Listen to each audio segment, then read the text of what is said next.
was on the road more than I was home those years. Short trips, longer ones, a mixture of routine and odd hours. The call came to cover a 2-week shift at a residential village built against a low-wooded ridge, an older development of townhouses and short-term rentals clustered around narrow lanes. Management said it was only a temporary vacancy on the security team. They needed someone to run the monitoring center overnight while the regular staff took leave. The pay was good, which is why I accepted. The complex sat where the road narrowed, a neat row of brown siding and identical porches. From the outside, it looked ordinary, maybe a little tired, like something that had been cared for just enough to pass inspection. The unit I would watch was a monitoring center repurposed from storage beneath one of the buildings. You went down 3 concrete steps, through a steel door with a simple lock, and into a windowless room where 60 cameras fed a bank of monitors. The place smelled of old paper and coolant. The men who ran day patrols were mostly older. They moved slowly, and when they spoke of the complex, they did it with the flat tone of people used to saying the same things for years. My first day was orientation and paperwork. They told me the layout, which cameras covered each stairwell and driveway where the guest units were. One block that the locals referred to as the guest cluster, units rented out short-term, and which buildings were owner-occupied. They mentioned recurring petty complaints about noise and packages, about people using vacant units as temporary rentals. They never mentioned anything I would have called a warning. No one sat me down and said, "Don't be here after 1 a.m." There were no printed rules about odd occurrences. I assumed at the time that the culture of the place would make those rules unnecessary. The older guard who showed me the emergency logs had a way of smiling that made his eyes flat. He pointed to entries and summarized them. Routine alarms, false triggers, the usual. He hesitated on one page and told me in a voice that pretended casualness, "If the phone rings after midnight and you don't see a caller ID, be careful. Some of us leave that one alone." He said it like a man repeating a habit. I nodded and wrote it down because the binder was part of the job. Write the time, record the sensor, log dispatch if you call it in. The motion sensors on the exterior steps were temperamental. They picked up cats and trash blowing in a gust. They were old and sensitive. The first anomaly came the second night. At 1:06 a.m., a motion alert lit on the console for the service steps. I pulled up the camera feed expecting a raccoon or a stray cat. The stairwell image was empty when the alert tripped. The sensor had recorded movement, but the lens showed nothing that made sense. A brief loss of feed happened then.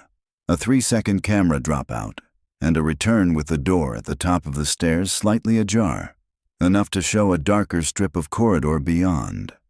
There was no footage of anyone passing through the exterior camera before or after.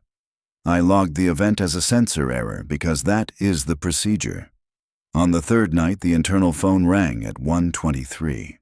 It was the unit on the desk reserved for management, the one with priority line labeling. No caller ID.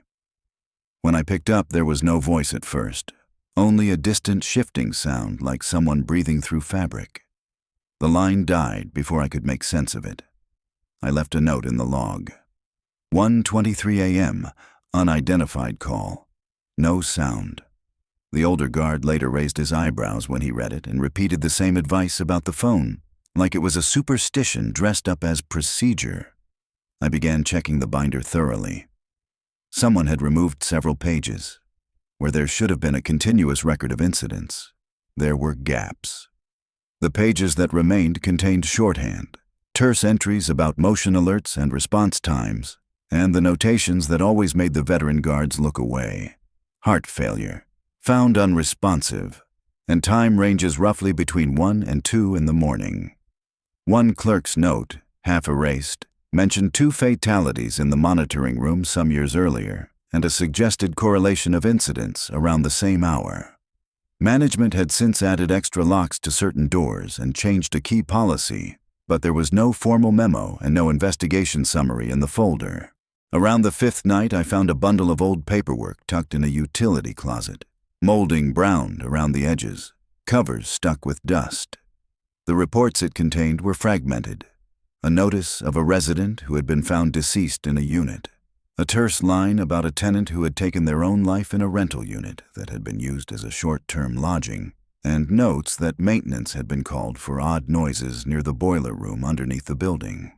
The tone of those handwritten notes was the same, flat and resigned. It seemed someone had tried to hide the chain of small, worrying items under administrative language until no one could see the pattern without looking for it. There were stories from the day crew, too. Minuscule admissions over coffee about things that made them uncomfortable. A resident who used to wander late at night and who no longer came around. A caretaker who stopped reporting for his shift and was later found slumped in the supply room. People said these things quietly, then changed the subject when a newer employee came within earshot. One man told me, only half joking, that some tenants of the guest cluster acted like people who had nowhere else to go and things they were trying to forget. The security policy said any complaint from a resident required a response from the on-call team. Yet on several occasions I watched recorded footage of residents calling the intercom late at night, and the log showed no dispatch. When I asked, the older guards answered that there were times management instructed them not to respond immediately under certain hours, unless there was an identifiable threat. Their explanations never fit cleanly together. On the 6th night, I was alone when the courtyard camera picked up an odd sequence. A light in a second-floor window flashed as if something had moved inside, then went dark. The system listed no such unit in the roster, an address number that shouldn't exist according to the property maps. I took a flashlight up the service stair to check the doors. At the top, there was no sign of forced entry, no footprints in the small gravel, nothing. When I returned downstairs, the logbook had a new entry in a handwriting I did not recognize.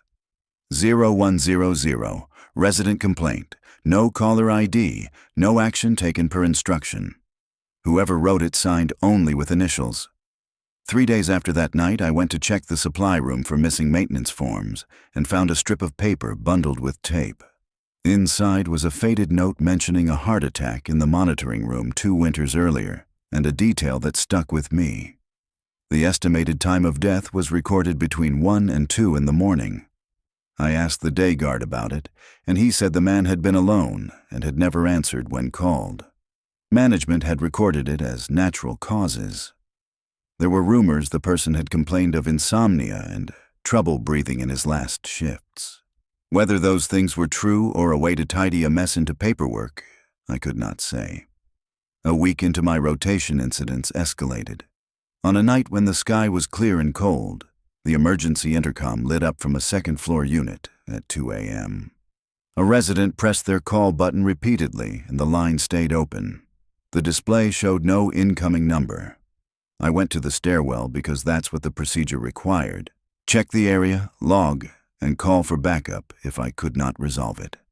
At the top of the stairs, a tenant was standing on her porch, her clothes torn at the sleeve, face pale. She said she'd tripped and hurt herself down by the path near the ridge. She looked startled, like she had been dragged awake. I radioed for aid because she needed help. By then, the staffing outside had become thinner. A few of the regulars had quit, citing that it was just uncomfortable to be alone. The on-call maintenance man told me quietly that the boiler room had once been used by the complex owners as storage for problematic tenants. After a pair of incidents 5 or 6 years ago, they sealed part of that area and no longer allowed casual entry. He said people in the village still talked about it in low voices, and for a while contractors refused to work at night. The night I left early was not cinematic. It began with a ladder that fell while 2 men were moving equipment in the service area. I was on the monitor when one of the men went down. Metal clanged, a dull sound that gave weight to everything. He was injured badly enough that someone called an ambulance. I ran down the stairs and found him semi-conscious, in shock, and covered in cuts. He said he'd slipped, but his story felt patched over, like he was giving a version of a thing he did not want to see. Remembered. The fire crew that arrived asked questions. The management representative who came later took notes and said little. I filed my own report and added the time. The next morning, I woke in a hospital bed. I had a cracked rib and a concussion they said came from a fall I could not remember. The official report listed that I had been pried free from beneath a collapsed ladder and that 2 responders had carried me out. I was there a week while they watched me for internal injuries and concussion symptoms. When I returned to the monitoring room after recovery, the center felt like a place you re-enter after something has been rearranged around your absence. Locks had been added to some doors. Management said they were tightening access and conducting a review. The guards who remained avoided meeting my eyes when they handed me the revised checklists. I went back to work because that is what I did. A job that pays you to stay awake makes it hard to leave. The monitors still recorded the same corridors, the same porches, the same empty drives, and I kept the log neat. When the night came and the cameras showed nothing more than empty lanes, the hum of the room became easy to mistake for normalcy, and yet you remember the ladder and the weight of metal on someone's chest. It has a way of settling in you. On the final night of my rotation, I arrived before dusk. The men who took their rounds in the morning gave me the same looks, measured, tired. They said little. The binder on the desk had grown thicker with anonymous notes and missing pages. I flipped through them once more, then sat. The monitors glowed in ordered rows. I checked each feed methodically, like someone checking the locks on a house before sleep. At 1:07 a.m., an alert flashed for the service steps. I watched the frame and saw only the door at the top, closed as it had been all night. I waited for the sensor to clear. It did not. The console logged the event. I reached for the pad to write it down and then looked up as the image on the central screen shifted to the chair at my station and froze on the stillness where I sat. The chair was empty. After the week in the hospital, my doctor said I was lucky. Minor fracture, mild concussion, nothing permanent. He told me to rest for another few days. I didn't. The management office called to say they still needed night coverage. They'd pay extra for the remaining shifts until the replacement arrived. I agreed, because it was easier to go back than to argue about why I didn't want to. When I returned, the first thing I noticed was the smell. Disinfectant, fresh paint somewhere close. They had cleaned the entire monitoring room, wiped every console, replaced 2 of the screens. The floor shined in patches where bleach hadn't dried evenly. A new binder sat on the desk, thinner than the last one, with the old log gone. No explanation, no archive, just a new start. The older guards were polite but distant. The man who'd trained me wasn't there anymore. Management said he'd transferred to a smaller site. His nameplate had been removed from the break room board. The rest avoided talking about the ladder incident. They spoke of it like weather. Things happen, one said, without meeting my eyes. I nodded, but it wasn't a conversation. It was dismissal disguised as routine. The new schedule placed me alone again. Midnight to 6. My first night back was uneventful.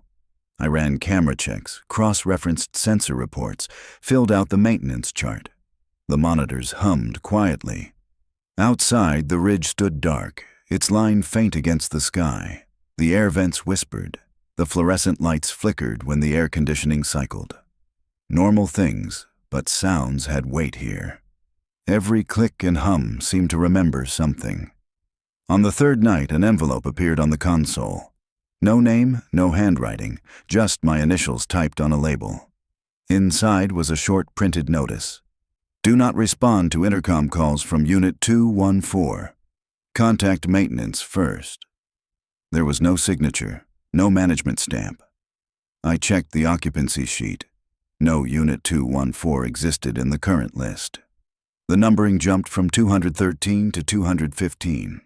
I thought it might be a prank from one of the day staff. Still, I logged it as a suspicious note and placed it in the folder. At 12:47 a.m., the intercom chimed. Unit 214 calling. The display read. For a second, I thought my eyes were wrong. I checked again. 214. The same number as the notice. The line stayed open, silent. I didn't answer, not immediately. After a few seconds, a faint tapping came through, slow and deliberate, like someone testing the microphone with a fingertip. I let it run for 20 seconds, then disconnected. The system didn't record an audio file. The call never officially existed. I wrote down the time in the message. Unlisted unit call, no sound. The next morning, I asked the building manager about it. He frowned, flipped through a clipboard, and said there hadn't been a 214 for years. It used to be a utility closet, he said. We sealed it off after a renovation. He didn't explain why a sealed room would still have an active intercom. I suggested pulling the wiring. He said he'd check with maintenance and walked away before I finished my sentence.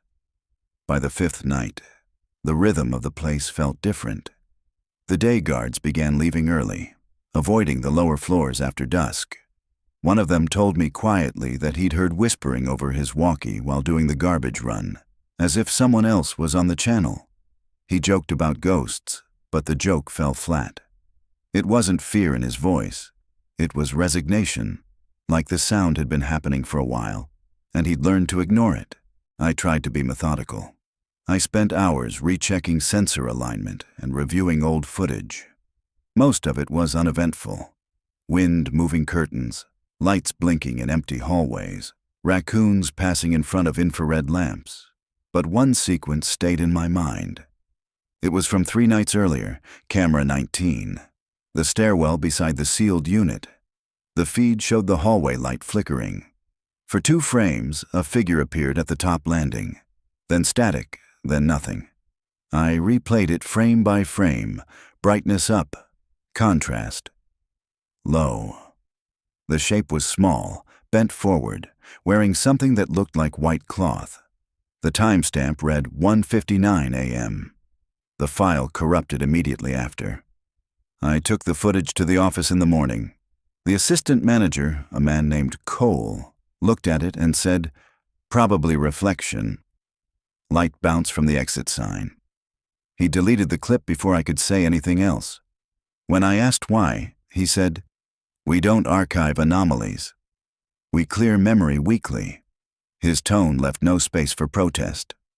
That afternoon, I stopped by the storage area behind the maintenance shed. 2 men were working there, new hires. They spoke little English, but when I mentioned the sealed room, one of them made a motion with his hand, like closing a lid, and said softly, "No open? Sleep there." He refused to say more. By now, I had developed the habit of walking the perimeter each shift before midnight. The air outside was heavy with dampness. A smell of soil and something metallic drifted from the ridge, where the maintenance tunnel ran under the hill. Some said it connected to the boiler system, others that it led nowhere. The opening was sealed with welded bars, but you could hear air moving behind it, a slow exhale that rose and fell as if the ground itself breathed. On the 10th night, the motion alert from the boiler corridor triggered again at 1:07 a.m. The same time pattern as before my accident. I switched to the live feed. The corridor was dark, the camera grainy. A shape crossed the frame quickly, low to the ground, human-sized but crawling. I caught only the movement, not the details. I radioed to the maintenance channel. No response. I waited, then checked again. The motion indicator stayed red. I left the monitoring room with a flashlight and went down the main stair. The hallway was quiet, except for the hum of the old ventilation. When I reached the boiler door, I saw fresh fingerprints in the dust on the knob. Small ones, as if a child had pressed both hands there. The door was locked from the outside with a bolt. I didn't open it. The air was cold enough to sting my lungs. I backed away and logged the event as an unverified trigger. The next day, 2 of the maintenance men didn't show up for work. The supervisor said they'd quit without notice. "People come and go," he said. "This place isn't for everyone." He smiled when he said it, but it didn't reach his eyes. That evening, as I prepared for shift, another envelope waited on the console. Same label, my initials. Inside, 1 sentence, typed. "Stop writing the logs. No signature." I looked through the binder. Several of my recent entries were missing, torn out cleanly. Whoever did it left the page numbers intact so the gaps looked deliberate, like parts of a script cut away. I checked the drawer where I kept my copies. Half the photocopies were gone too. At 2:12 a.m., the intercom rang again. Unit 214. The display flickered. This time I answered. Nothing at first, then a single sound, a low thud, followed by the faint creak of something swinging. Metal, maybe a chain, moving in air. It repeated once, then the line went dead. I went up to the second floor with my flashlight. The hallway smelled like wet concrete. Where the sealed door should have been, a faint outline marked the plaster, as if moisture had traced the shape of something behind it. I touched the wall, cold. The chill went through my glove. There was no door handle, no number plate, just a flat surface painted beige. But I could hear a sound inside, steady and soft. Breathing, maybe. I stood there for a long minute before stepping back. I didn't report it. I knew what management would do. When dawn came, I watched the tenants leave for work, stepping over the wet pavement, talking about the weather. Everything looked normal. Only I knew that the intercom from a room that didn't exist had called again, and that someone, or something, was still behind that wall. I logged the morning inspection as routine. The page was gone by the time I came back that night. The chair was empty. I started the next shift earlier than usual. The manager had asked for a new incident log. Apparently, the system needed to be audited after the reports went missing again. He didn't sound surprised. He never did. Just told me to keep an eye on Building C and make sure the elevator door stayed shut when idle. The tone was casual, but I could tell he was trying not to say something. The control room smelled different that evening. Burnt dust, like someone had left a heater running. I checked the vents, then went through the routine. Cameras 1 through 60. Everything clear except number 32. The same one that showed the elevator. It had frozen again. I switched the input line. The picture came back in fragments. A half-lit corridor, a mop bucket in the corner, and what looked like a handprint on the steel door. It wasn't clear whether it was old or new. I zoomed in, but the pixels just smeared together. I wrote a short note, possible maintenance residue, and moved on. A little after midnight, I took the key set and went to check the elevator in person. The air outside was colder than I expected. Between the buildings, the wind carried this steady whistle, like air slipping through broken glass. When I reached the elevator, the floor indicator showed the car was still on the first level, but the doors were open. The light inside flickered once every few seconds, like a heartbeat that couldn't decide to stop. I stood there for a while, just watching the light change, trying to remember if I'd ever seen it do that before. Then I stepped inside. It was quiet. Too quiet. Even the hum of the power felt buried, like the sound couldn't travel through the walls anymore. The air was heavy and dry, and when I pressed the close button, the door hesitated halfway before sealing shut. I pressed 2. The car didn't move. The button lit up, stayed red, then went dark again. I tried 3. Same thing.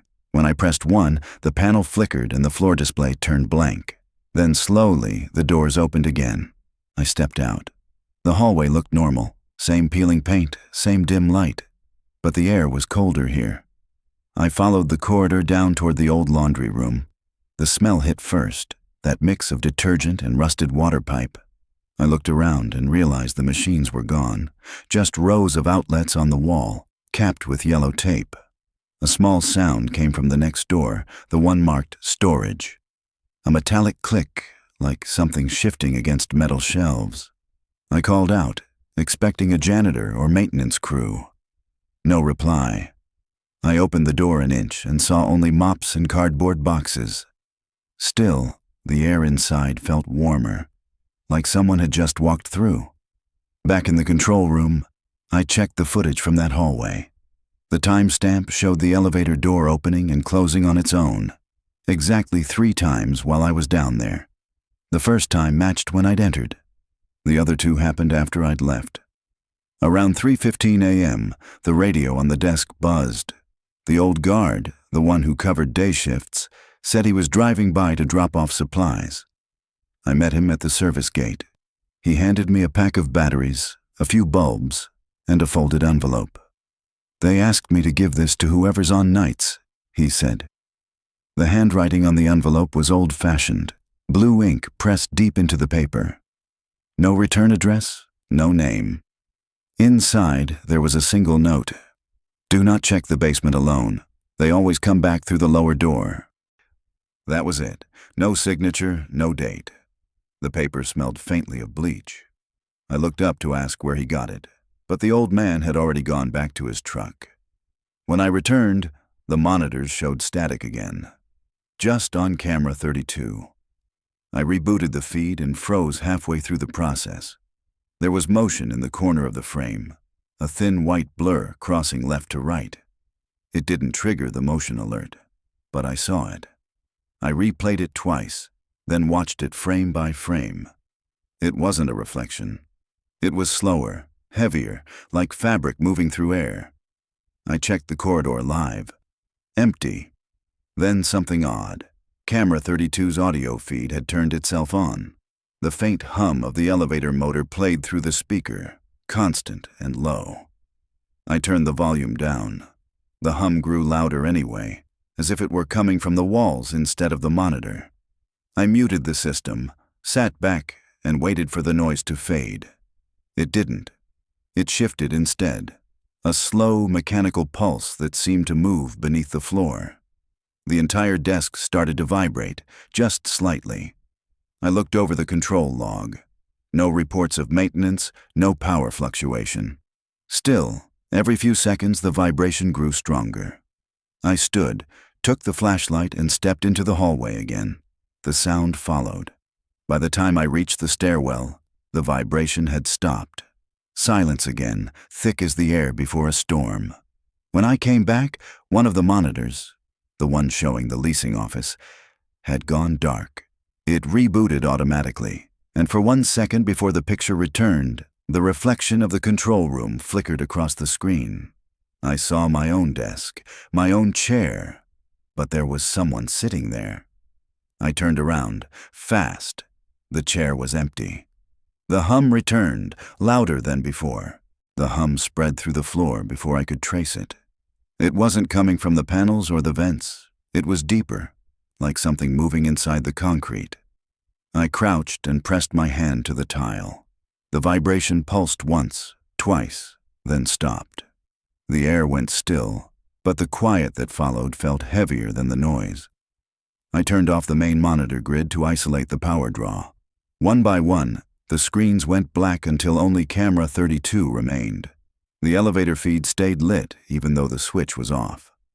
I pulled the plug from the power bar. The light on the monitor dimmed but didn't die. For a second, the picture wavered, like someone had brushed their hand across the lens. Then the feed changed. The view shifted to a stairwell I didn't recognize. The paint on the wall was darker, almost brown, and the light was a faint yellow, the kind that buzzes before it burns out. The timestamp was blank. No camera number, no location tag. I'd seen every part of this complex on record, but not that stairwell. I tried to exit the feed. The keyboard froze. I could still hear the faint hum beneath everything, steady, mechanical, like a machine remembering how to breathe. The picture flickered, then cut to black. I stood up and looked through the control room window toward Building C. The exterior lights glowed along the pathway, the wet pavement reflecting the yellow halos. Nothing moved. Still, I locked the control room door behind me before heading out. The night air was colder now, the kind that dries your throat. The wind carried a smell of rust and wet soil. As I crossed the courtyard, the hum returned. Not from the ground this time, but from beneath the guest units. The sound came in slow intervals, like something turning underground. The basement access was supposed to be sealed. That's what the maintenance foreman had told me. The lower level had been locked years ago after a flooding incident. Still, the sound came from there, low and patient, like something waiting to be heard. I followed it past the laundry room entrance, to a narrow hallway behind the storage units. A small light above the doorway blinked once and went out. I used my flashlight. The beam cut through dust, catching metal pipes and a red emergency valve. On the far wall, half hidden behind paint and plaster, was an outline of a door. The door had no handle, just a patch of metal welded across the center. Someone had bolted a "Keep Closed" sign into the top panel, but the screws had rusted through. The sign swung slightly as I stepped closer. The air was colder here, dry and mineral. I knocked once, just to prove it was solid. The sound it made wasn't what I expected. It didn't echo. It thudded, like hitting packed soil. I crouched to check the seam near the floor. There was a thin gap, and from it came the faintest draft. Warm air, not cold. I turned to leave, but the hum rose again, vibrating the pipes on the wall. Dust fell in small bursts. The flashlight flickered. Then I heard something behind the door. A shift, slow and uneven, like someone dragging cloth across concrete. I froze. My breath sounded too loud. Then, a knock. 3 slow taps from the other side. I stepped back until I hit the far wall. The flashlight dimmed again. The metal sign rattled once more, a short metallic tremor, then stopped. I waited, counting seconds in my head until my pulse slowed enough to move. The sound didn't return. But I noticed something on the ground, a small piece of paper pushed out from the gap under the door. It was folded twice, edges torn unevenly. I picked it up. The paper was damp, but the ink was clear. You heard it too. That was all. No name, no signature. I went back to the control room. My reflection in the glass looked pale, the kind of exhaustion you get when the body starts rejecting night hours. I set the paper on the desk and opened the incident binder. The last page I'd written was gone again. In its place, a clean sheet had been inserted with a single line typed at the top. Entry moved to lower record. The typeface didn't match mine. The radio crackled behind me. Channel 3, the maintenance band. Static first, then a man's voice, faint but steady. Unit 6 requesting entry. Lower door access needed. I froze. Channel 3 wasn't in use that night, and there was no Unit 6 in the entire complex. I checked the maintenance roster. It ended at 5. The voice came again, closer this time. The same words repeated, but slower. Requesting entry. Then silence. When I looked up, the monitor grid had turned itself back on. Camera 32 was live again. The elevator door stood open, and for the first time, I saw what was inside. Not darkness, movement. Something shifting in the back corner of the car, pale against the metal. I leaned forward, eyes fixed on the screen. The movement stopped, but the light inside the elevator pulsed once, faint and red. The same red as the emergency valve by the lower door. I reached for the radio, but before I could speak, the elevator doors began to close. The feed held one last image before it cut to static. The same folded paper lying on the elevator floor. You heard it too. The hum didn't fade this time. It grew deeper, spreading through the walls like the building itself was breathing in. I switched the power off. The hum kept going. And somewhere below the concrete, something answered. The next evening, I arrived an hour early. The manager hadn't called, but I wanted to make sure the equipment stayed offline until I could check the wiring myself. The control room door stuck slightly as I opened it, and a faint smell of wet plaster hung in the air. Someone had wiped the desk clean. The folded paper from the night before was gone. I tried to log into the terminal, but the system rejected my password. When I looked down, the binder where we kept the written records was missing too. Only the empty indentation on the desk showed where it had been. The hum was still there, softer, like it was waiting for me to notice it. I went through the hallway toward the maintenance wing. The lights flickered as usual, but one fixture above the exit door was burned out completely, leaving the last few steps in shadow. When I opened the steel door to the outside, the wind hit me with the smell of rain. Clouds were pressing low over the ridge behind the complex, and the air was thick enough to feel like a ceiling. Across the courtyard, a single window glowed faintly on the second floor of Building C. The same unit that had shown movement before. The leasing office should have been locked. I crossed the pavement, shoes splashing in shallow puddles. The window light went out before I reached the door. Inside, the hall smelled of detergent and old paint. I called out, but the sound died against the walls. The manager's office was dark, though the desk lamp was still warm. Papers were stacked neatly, the top sheet stamped Maintenance Cycle 7 in red ink. I flipped through it. Each entry listed a night operator, followed by a short phrase. 1 month, 2 weeks, 11 nights. None of the names matched anyone still working here. The last page was blank except for a date, today's, and a space waiting for a signature. I dropped the file and turned when I heard footsteps above me. Slow, deliberate, coming down the back stairs. I waited near the door, counting the rhythm. 3 steps, pause, 2 more. Then nothing. The hum returned, but this time it came from the air vent overhead. A low vibration, almost like a voice filtered through static. I stepped onto the chair and held my ear near the grill. At first, nothing. Then a whisper, drawn out and breathless. It wasn't words at first, more like a sigh being pushed through metal. Then I heard it clearly. Lower door. I climbed down fast, turned the lights off, and went back into the rain. The air was colder now, almost electric. The power lines above the courtyard hummed the same note as the sound beneath the floor. I followed it by instinct, past the guest units, along the narrow path where the concrete dipped toward the basement service door. The "Keep Closed" sign was gone. Only the bolts remained, twisted like soft wire. The metal plate had been pried open from the inside. A streak of dirt led away from it, dragging across the floor toward the main stairwell. The next evening, I arrived an hour early. The manager hadn't called, but I wanted to make sure the equipment stayed offline until I could check the wiring myself.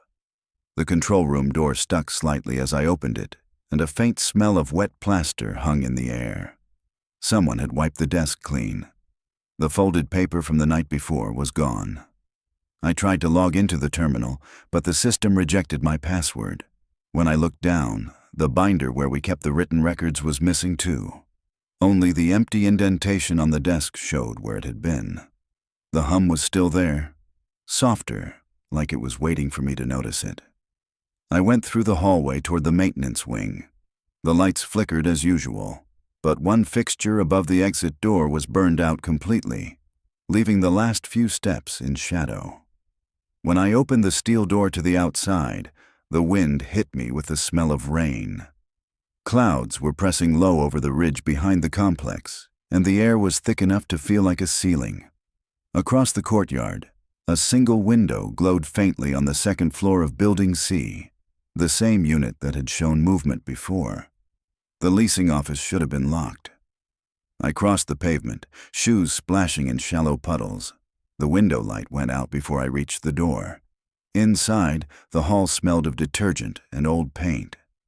I called out, but the sound died against the walls. The manager's office was dark, though the desk lamp was still warm. Papers were stacked neatly, the top sheet stamped Maintenance Cycle 7 in red ink. I flipped through it. Each entry listed a night operator, followed by a short phrase. 1 month, 2 weeks, 11 nights. None of the names matched anyone still working here. The last page was blank except for a date, today's, and a space waiting for a signature. I dropped the file and turned when I heard footsteps above me. Slow, deliberate, coming down the back stairs. I waited near the door, counting the rhythm. 3 steps, pause, 2 more. Then nothing. The hum returned, but this time it came from the air vent overhead. A low vibration, almost like a voice filtered through static. I stepped onto the chair and held my ear near the grill. At first, nothing. Then a whisper, drawn out and breathless. It wasn't words at first, more like a sigh being pushed through metal. Then I heard it clearly. Lower door. I climbed down fast, turned the lights off, and went back into the rain. The air was colder now, almost electric. The power lines above the courtyard hummed the same note as the sound beneath the floor. I followed it by instinct, past the guest units, along the narrow path where the concrete dipped toward the basement service door. The "Keep Closed" sign was gone. Only the bolts remained, twisted like soft wire. The metal plate had been pried open from the inside. A streak of dirt led away from it, dragging across the floor toward the main stairwell.